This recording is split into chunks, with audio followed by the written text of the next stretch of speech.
Hello students, आज हम chemistry का चैप्टर नंबर 1 यानी कि चैप्टर नंबर 1 से हम स्टार्ट कर रहे हैं अपनी 3 मंथ की लास्ट जो हमें प्रिपरेशन करनी है बोर्ड के लिए, उसे हम स्टार्ट कर रहे हैं डे 1 एंड चैप्टर 1 से। तो हमारा टॉपिक आज का है केमिकल रिएक्शन। आज हम जानेंगे कि केमिकल रिएक्शन होती क्या है और उसके क्या क्या कैरेक्टरिस्टिक्स हैं, क्यों केमिकल रिएक्शंस में हर एक एटम को सिंबल दिया गया, उसको और भी शॉर्ट किया गया। तो आज हम ये समझेंगे। लेट्स सी केमिकल रिएक्शन होता क्या है। केमिकल रिएक्शन एक या एक से ज्यादा रिएक्टेंट आपस में जब रिएक्शन करते हैं, उनसे जो प्रोडक्ट बनता है वही केमिकल रिएक्शन कहलाता है। आप ये भी कह सकते हैं कि एक या एक से ज्यादा सब्सटेंस जब आपस में रिएक्शन करके एक नया सब्सटेंस बनाते हैं तो वो क्या कहलाता है, केमिकल रिएक्शन कहलाता है। लेकिन इसमें आपको याद रखना है कि जो भी सब्सटेंस बनेगा वो रिवर्स अपनी पहली वाली पोजीशन पर नहीं आ सकता। सपोज डेली लाइफ एग्जांपल जो होते हैं कि रस्टिंग ऑफ आयरन और फॉर्मेशन ऑफ कर्ड। तो रस्टिंग ऑफ आयरन अगर एक बार किसी भी सरफेस पे जंग लग गई तो क्या वापस वो सरफेस बिना जंग के हो सकती है? नहीं हो सकती। या फॉर्मेशन ऑफ कर्ड, हमने दही को जमा लिया तो क्या वापस हम उसको दूध में कन्वर्ट कर सकते हैं? नहीं कर सकते। तो इस तरह से किसी भी केमिकल रिएक्शन को हम वापस उसकी प्रीवियस पोजीशन पर कन्वर्ट नहीं कर सकते। तो यहाँ पर आपको याद रखना है कि एक नया सब्सटेंस बनता है जिसे हम प्रोडक्ट कह रहे हैं, और वो नया सब्सटेंस नया केमिकल सब्सटेंस है तो उसकी नई आइडेंटिटी होगी और नया प्रॉपर्टी होगा। ठीक है, तो केमिकल रिएक्शन क्या होता है? वन और मोर रिएक्टेंट मिलकर एक प्रोडक्ट बनाए, उस प्रोसेस को केमिकल रिएक्शन कहते हैं। यहाँ पे आप डेली लाइफ एग्जांपल भी दे सकते हैं और आपको पता होना चाहिए कि रिएक्टेंट क्या है। जो आपस में पार्टिसिपेट कर रहे हैं, जो आपस में पार्टिसिपेट करके रिएक्शन कर रहे हैं वही तो रिएक्टेंट है। और जो बन रहा है यानी कि जो नया सब्सटेंस फॉर्म हो रहा है वो क्या कहलाता है? प्रोडक्ट। ठीक है, इसको हम एक एग्जांपल से समझते हैं। फॉर एग्जांपल Zn, यहाँ पे देखिए Zn है यानी कि आपका ये Zn plus H2SO4। Zn plus H2SO4 क्या है बेटा? Zn and H2SO4 रिएक्टेंट है। ओके, ये दोनों ही क्या है? रिएक्टेंट। और ये रिएक्शन करके क्या बना रहे हैं? ZnSO4 plus H2। तो ये दोनों क्या कहलाएंगे? ये दोनों कहलाएंगे हमारे प्रोडक्ट। ठीक है, ये है प्रोडक्ट और ये है रिएक्टेंट। तो आपको ये याद रखना है कि यहाँ वाला जो होता है यानी कि इस हाथ की तरफ हमारे लेफ्ट हैंड साइड वाला हमेशा रिएक्टेंट होता है और राइट हैंड साइड वाला हमेशा प्रोडक्ट होता है। आप ऐसे भी याद रख सकते हैं। अब देखिए यहाँ पर जिंक के साथ H2SO4 को मिक्स किया हमने, तो यहाँ पर देख रहे हैं आप H2 को SO4 ने ब्रेक कर दिया यानी कि SO4 H2 पर भारी पड़ गया। उसे H2 पसंद नहीं आ रहा है, अब वो उसको निकाल देना चाहता है यहाँ से। तो उसने क्या किया? H2 को अलग अलग कर दिया और उसे उस पोजीशन से बाहर निकाल फेंका। तो जैसे ही उसने उसको बाहर निकाला फेंका तो अब ये दोनों H बाहर निकल गए। अब उसने Zn को जगह दे दी H2 की, मतलब H2 की जगह उसने किसको दे दी? आप देख रहे हैं Zn को। यहाँ H2SO4 है पर यहाँ ZnSO4 हो गया। तो यहाँ पे H2 की जो पोजीशन थी वो Zn को मिल गई है। H2 को उसने अपने घर से बाहर निकाल दिया। अब H2 को अलग अलग करके जब बाहर निकाल दिया तो उनमें भी बहुत ही यूनिटी थी, वो अलग अलग रह नहीं सकते थे। ठीक है, एक दूसरे के बिना वो नहीं रह सकते थे। उन दोनों दोस्तों ने क्या किया कि वो वापस यहाँ आए और उन्होंने फिर से एक नई बॉन्डिंग की। तो इसमें यही होता है कि पुराने बॉन्ड टूटते हैं और नए बॉन्ड बनते हैं। तो यहाँ पर आप देख रहे हैं कि H2 है, जो H2 यहाँ पर अगेन दोबारा न्यू बॉन्ड फॉर्म हो गया है। तो ये होती है केमिकल रिएक्शन में ये दो रिएक्टेंट ने आपस में केमिकली रिएक्ट किया, इनके केमिकल्स में रिएक्शन हुई और नया केमिकल फॉर्म हो गया और उसमें नई बॉन्ड बने। यहाँ पे पुराने बॉन्ड टूटे, H2 टूट गया ना, यहाँ से H2 अलग हो गया, H2 की जगह Zn ने ले ली और यहाँ पे H2 अगेन बॉन्डिंग करके वापस आ गया। मतलब पुराने बॉन्ड टूटते हैं नए बॉन्ड बनते हैं। ये भी आप कह सकते हैं कि वो रिएक्शन जिसमें पुराने बॉन्ड टूटे नए बॉन्ड बने केमिकल रिएक्शन कहलाती है। क्लियर? पीरियोडिक टेबल, आपको सबको पता है कि पीरियोडिक टेबल बहुत ही इंपॉर्टेंट है हमारे लिए, वो हम आगे भी पढ़ेंगे। तो पीरियोडिक टेबल में टोटल नंबर ऑफ एलिमेंट्स होते कितने हैं? पूरी दुनिया में एलिमेंट्स होते हैं 118। कितने होते हैं? 118। 118 एलिमेंट्स, ये सारे एलिमेंट्स है। और आपको पता है, आप प्रीवियस क्लासेस में पढ़ चुके हैं कि एलिमेंट्स दो या दो से ज्यादा एलिमेंट्स, एक से ज्यादा दो, दो से ज्यादा तीन, मतलब कुछ एलिमेंट आपस में बॉन्डिंग करते हैं और एक नया सब्सटेंस बनाते हैं, उसी को हम कहते हैं मॉलिक्यूल। मॉलिक्यूल बनाते हैं। Okay okay. अब वो एक तरह का कंपाउंड है, और जैसे कि हम एग्जांपल लेके कह सकते हैं कि H2O, यानी कि H2O,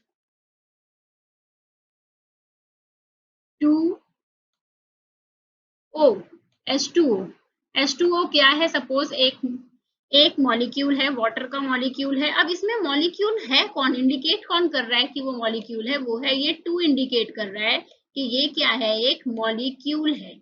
ओके।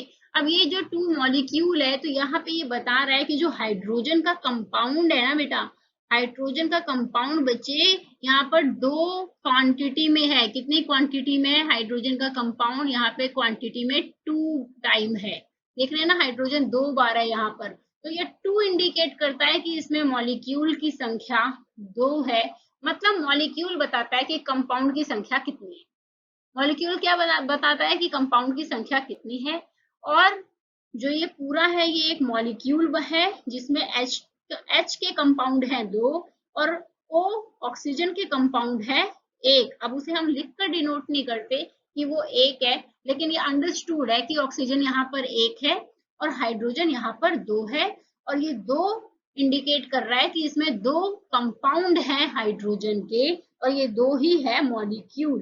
तो ये H2O पूरा बन गया एक मॉलिक्यूल, वाटर मॉलिक्यूल। तो ये 10th में पूछा नहीं जाएगा।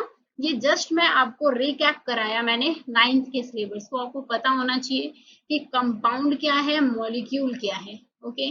नाउ करेक्टरिस्टिक्स इसके जरूर आते हैं एग्जाम में। आप इस पॉइंट को बिल्कुल क्लियरली और केयरफुली सुनेंगे। जैसे कि number 1, change in state. Characteristics है पहला, चेंज इन स्टेट मीन्स कोई भी केमिकल रिएक्शन जब आपस में होती है तो वो अपने स्टेट को चेंज कर देते हैं। सपोज वो लिक्विड है कर्ड, पर जैसे ही वो अपनी केमिकल रिएक्शन से कन्वर्ट हुआ तो क्या वो बिल्कुल दूध की तरह लिक्विड रह जाता है? नहीं, वो अपने स्टेट को क्या कर देता है? चेंज। तो इसमें देखिए होता क्या है। फॉर एग्जाम्पल आपको देखिए करेक्टरिस्टिक्स एग्जाम में आएगा तो सिर्फ करेक्टरिस्टिक्स के नाम नहीं लिखने की, change in state with example बताना है। तो H2 प्लस O2, यानी कि यहाँ पे जो ये H2 है, ये देख रहे हैं आप क्या है? गैस है। अब ये जो O2 है, ये भी क्या है? गैस है। O2 भी गैस है और H2 भी गैस है। दोनों गैस की रिएक्शन हुई है आपस में, और रिएक्शन ये दोनों ही क्या है? H2 और O2 रिएक्टेंट है। इन दोनों रिएक्टेंट में रिएक्शन हुई, बना क्या? प्रोडक्ट। वो प्रोडक्ट क्या है? वो प्रोडक्ट है हमारा लिक्विड। आपने देखा है किस तरह से अपने स्टेट को चेंज कर रहा है? भाई रिएक्शन तो दो गैसेस में हुई है, पर बन रहा है एक लिक्विड। मीन्स कि स्टेट चेंज हो रही है उनकी, वो जिस फॉर्म में थे वो फॉर्म चेंज हो रही है। तो पहला करेक्टरिस्टिक है चेंज इन स्टेट, गैस से वो लिक्विड स्टेट में आ गए। ठीक है। दूसरा, आपको पता होना चाहिए ये बात कि कौन कौन सी स्टेट होती है। यानी कि स्टेट होती है सॉलिड, जिसको S से सिंबलाइज किया जाता है। ठीक है। हम बीच में यहाँ पर S या G या L जो भी लिखते हैं वो है उसके सिंबलाइज, यानी कि उसको सिंबॉलिक फॉर्म दिया जाता है। यानी सॉलिड को देते हैं S से सिंबल, लिक्विड को हम L से डिनोट करते हैं, गैस को हम G से डिनोट करते हैं, और एक्वस यानी कि solution of water. Aqueous means water का सॉल्यूशन, जैसे कि सॉल्ट को हमने वाटर में डिसॉल्व कर दिया, अब वो क्या है? एक वाटर सॉल्यूशन है। ठीक है। तो एक्वस हम उसी को कहते हैं जो वाटर का सॉल्यूशन होता है। Next, change of colour. पहला हमने बात की चेंज इन स्टेट। अब दूसरे नंबर पे करेक्टरिस्टिक्स है आपका चेंज ऑफ कलर।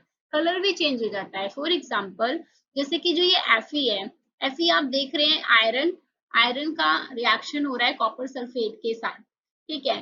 तो इन दोनों को जब आपस में मिक्स किया तो कॉपर सल्फेट, वैसे तो अगर सिर्फ आप देखेंगे किसी बीकर में कॉपर सल्फेट तो वो किस कलर का दिखेगा आपको, ब्लू कलर का। किस कलर का दिखेगा, ब्लू।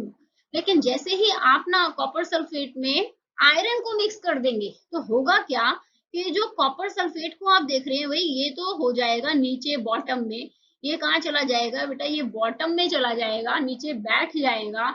और ये जो आपका FeSO4 है ये ऊपर बन जाएगा और इसने अपना कलर ये कौन सा दे देगा, ये दे देगा ग्रीन कलर। कौन सा कलर देगा, ग्रीन। तो आपने देखा कि पहले कलर था ब्लू, अब हो गया ग्रीन। मतलब हमने जब आयरन को CuSO4 कॉपर सल्फेट के साथ मिक्स किया तो वो आयरन सल्फेट बन गया और ग्रीन कलर को शो करने लगा और कॉपर उसमें जाकर बॉटम में बैठ गया। जिस भी बीकर में हमने ये रिएक्शन की है उस बीकर के बॉटम में जाकर कॉपर बैठ गया है। Next is evolution of gas, यानी कि इवोल्यूशन मतलब हीट का निकलना, हीट निकलना, गैस की हीट निकल रही है। ये एग्जांपल जो हम करने वाले हैं अभी हमने पीछे भी डिस्कस किया है, अगर आपको याद हो तो, वरना हम दोबारा कर रहे हैं। Zn plus H2SO4, अभी हमने पीछे बात की थी ना कि जो ये H2 है ये H2 को घर से निकाल दिया है SO4 ने, और ये H2 इतने बेस्ट फ्रेंड है कि इन्होंने जाकर फिर से दोस्ती कर ली और यहाँ पर इन्होंने बॉन्डिंग कर ली। वही तो है evolution of gas, means zinc plus H2SO4 hydrochloric acid, इन लोगों ने सॉरी सल्फ्यूरिक एसिड, H2SO4 है सल्फ्यूरिक एसिड। तो इन्होंने क्या किया कि सल्फ्यूरिक एसिड और जिंक ने रिएक्शन की तो जिंक के साथ SO4 आ गया और H2 गैस बाहर निकल गई। तो अब ये जो H2 गैस है इसको आप ना यहाँ पे भी लिखेंगे तो वही बात होगी। आप यहाँ पे भी प्लस करके H2 लिख सकते हैं, आप यहाँ पे भी प्लस करके H2 लिख सकते हैं। दोनों तरफ मतलब एक ही है कि H2 बाहर निकल रहा है, गैस रिलीज हो रही है। ठीक है, यहाँ पर क्या रिलीज हो रही है, यहाँ पर हीट रिलीज हो रही है, गैस रिलीज हो रही है। तो हम ये रिएक्शन इवोल्यूशन ऑफ गैस के एग्जाम्पल में लिखेंगे। Next is change in temperature. Temperature का बदलना भी उसका एक कैरेक्टरिस्टिक्स है केमिकल रिएक्शंस का। लाइक ये CaO यानी कि चूना और पानी को आपने देखा होगा कि जब मिक्स कर दिया जाता है तो उसमें से हीट निकलती है, वो गर्म हो जाता है, उसका टेम्परेचर बढ़ जाता है। पहले तो वो इस टेम्परेचर का नहीं रहता लेकिन उसका टेम्परेचर तुरंत चेंज हो जाता है जब उसे वाटर के साथ मिक्स कर दिया जाता है। जैसे ही CaO को H2O के साथ मिक्स किया वो किस में कन्वर्ट हो गया, वो कन्वर्ट हो गया स्लेक लाइम में, यानी कि CaOH2। CaOH2 का हम नॉर्मली नेम जानते हैं कि स्लेक लाइम है और CaO यानी कि चूना वो है क्विक लाइम। तो यहाँ पर टेम्परेचर चेंज हो गया। टेम्परेचर कैसे चेंज हुआ, वाटर और चूने का आपस में मिक्स होते ही वो गर्म हो गया। ठीक है, next is change in precipitate. अब देखिए यहाँ पे पता होना चाहिए आपको कि प्रेसिपिटेट होता क्या है। तो प्रेसिपिटेट का मतलब होता है जब भी हम कोई दो सॉल्यूशंस को आपस में मिक्स करके रिएक्शन करवाते हैं तो रिएक्शन होने के बाद हमें एक सॉलिड पार्टिकल नीचे मिल जाता है, वो सॉलिड फॉर्म में पार्टिकल मिलता है जो येलो कलर का दिखता है, उसको हम कहते हैं चेंज इन प्रेसिपिटेट, मतलब सॉलिड में चेंज हो जाना। दो लिक्विड का आपस में रिएक्शन और वो कन्वर्ट हो गए सॉलिड में, उसे कहते हैं हम चेंज इन प्रेसिपिटेट। यानी कि यहाँ पे लेड नाइट्रेट सॉल्यूशन को हमने मिक्स किया पोटेशियम आयोडीन सॉल्यूशन के साथ, तो बन क्या रहा है देखिए, इसको इसके साथ हमने किया है मिक्स, ये आपस में कंबाइंड होकर बना रहे हैं पोटेशियम नाइट्रेट सॉल्यूशन, जो कि मैंने आपको बताया कि थोड़ा सा सॉलिड फॉर्म में होगा और दूसरा वो येलो कलर का होगा। वो आपको कैसा दिखेगा, येलो कलर का। तो आज के लिए इतना काफी है कि आप याद रखें कि केमिकल रिएक्शन किसे कहते हैं और उसकी कैरेक्टरिस्टिक्स क्या क्या है। नेक्स्ट वीडियो में हम क्या करेंगे कि केमिकल रिएक्शन और उसके कैरेक्टरिस्टिक्स के बिहाफ पे जो भी इंडेक्स क्वेश्चंस होंगे वो सॉल्व करेंगे और प्रीवियस बैक क्वेश्चन उसके पीछे वाले क्वेश्चन सॉल्व करेंगे। ऐसे ही नेक्स्ट वीडियो में हम प्रीवियस क्वेश्चन सॉल्व करेंगे। मतलब अब हम ना बोर्ड को सेंट्रिक रखते हुए, बोर्ड को सेंटर में रखते हुए एक एक टॉपिक को प्रिपेयर करेंगे ताकि कुछ भी कहीं से भी पूछ ले हमें वो क्वेश्चन करना आता हो। सो आप वीडियो को लाइक करेंगे, अपने फ्रेंड्स में शेयर करेंगे, उन्हें भी वो स्ट्रैटेजी बताएंगे कि कैसे हम अपने 360 डिग्री के पैरामीटर को फॉलो करते हुए बोर्ड की अच्छी तैयारी कर सकते हैं। Thanks for watching, have